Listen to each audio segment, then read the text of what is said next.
It is October 16. I am still in Lamoille Canyon. This is my 4th hike in this canyon. That's how much I love it. I think I forgot to tell you that this is in the Ruby Mountains. So I'm hoping to find a ruby. I've been keeping my eyes open. Yeah, right. I'm on the Changing Canyon Trail, so it's not going to be a strenuous one this time, but it's going to be gorgeous.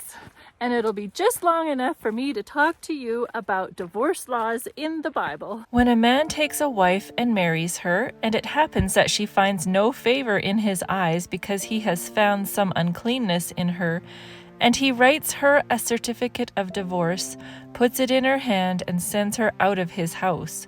When she has departed from his house and goes and becomes another man's wife, if the latter husband detests her and writes her a certificate of divorce, puts it in her hand and sends her out of his house, or if the latter husband dies who took her as his wife, then her former husband who divorced her must not take her back to be his wife after she has been defiled, for that is an abomination before the Lord, and you shall not bring sin on the land which the Lord your God is giving you as an inheritance. Her offense was not adultery because that was punishable by death.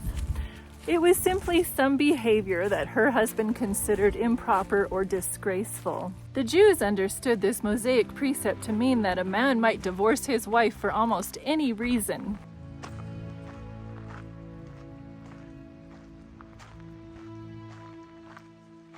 Jesus explained, however, that it was not God's will that divorce be so easily obtained, and that this provision was made only because of the hardness of their hearts.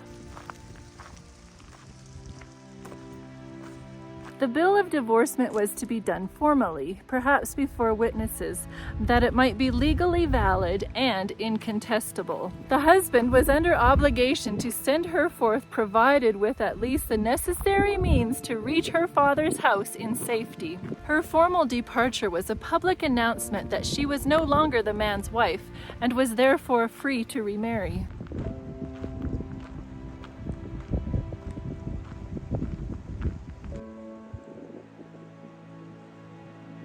The note of separation, or also called the note of cutting, completely dissolved the marriage. It's interesting to note when the woman marries, if she ever becomes available again, the first husband is not allowed to have her back. So he better make sure he knows what he's doing when he divorces her. Today, some Christians consider this passage in Deuteronomy as a basis for what they are pleased to consider as Christian divorce. In reality, these verses open our eyes to the home life of the Jew, in which taking a wife was the same as acquiring a piece of property.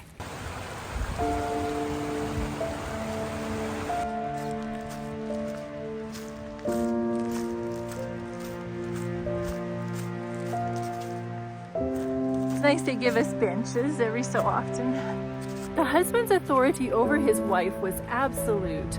The purpose of the law here announced was to better the lot of Hebrew women. The law guaranteed the divorced woman certain rights and actually protected her from being considered an adulteress or an outcast. She left her first husband's home a free woman and a respected member of society, eligible to contract an honorable marriage.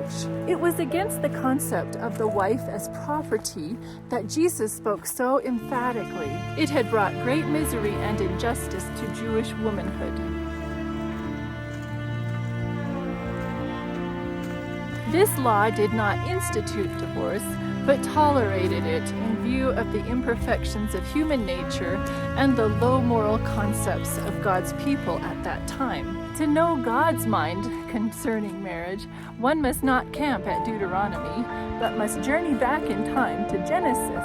The written counsel of Moses for the people of his day is to be interpreted against the background of his day, not of ours, and even with the divine ideal in view.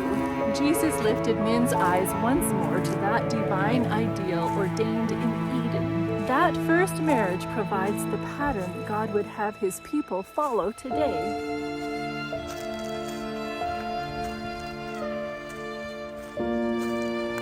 This passage really touched a chord with me because my dad wrote a letter of divorce to my mom after over 40 years of marriage. Anyway, how would you like God to provide you with your marriage partner? Wouldn't that be the best way to go? I'm not getting married until God plants a good man in my garden, and he has to do it with a trumpet blast, and the mountains need to shake because I need to be sure that it is from him.